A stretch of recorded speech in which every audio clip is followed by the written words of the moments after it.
The arts department has been grooming our future leaders. Traveling is one of the best ways to broaden the mind.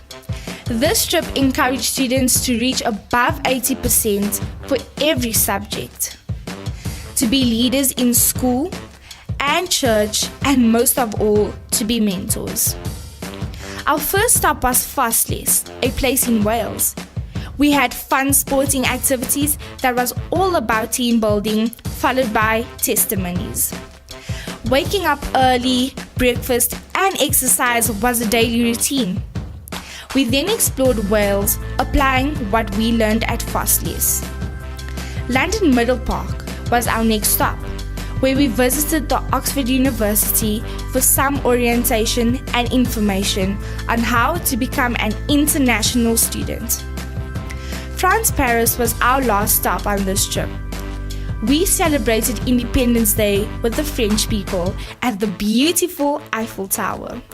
We visited the American University of Paris, where they gave us clear career orientation, showing us that we have a bright future ahead and we are the leaders of tomorrow.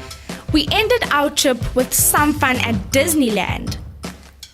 Thank you to everyone who played a part in changing these young people's lives.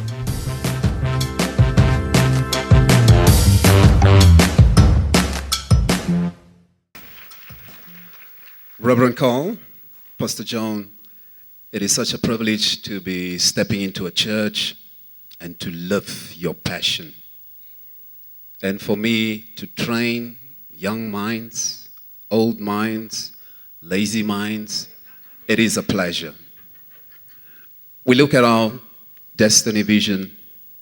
We train the kids over a period of 2 years. The D, they start to dream big.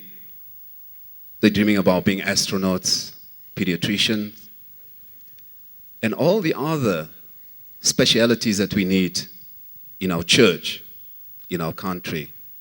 Establish strong families. There are some of the parents, they are too scared to touch a bottle of Coca-Cola.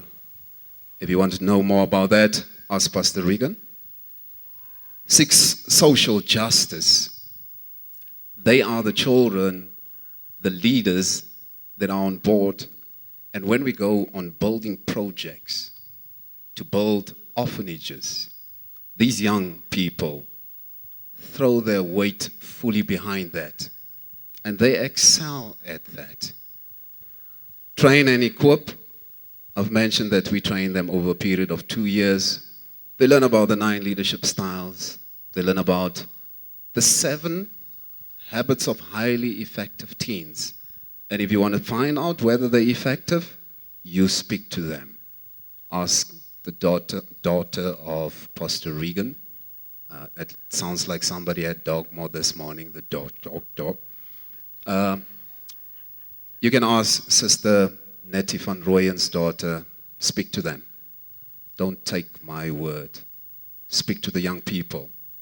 We have today application forms there at the back at the Ask table. You just ask for a form. And then you'll see how your son or daughter asks for greatness. Reverend, thank you very much for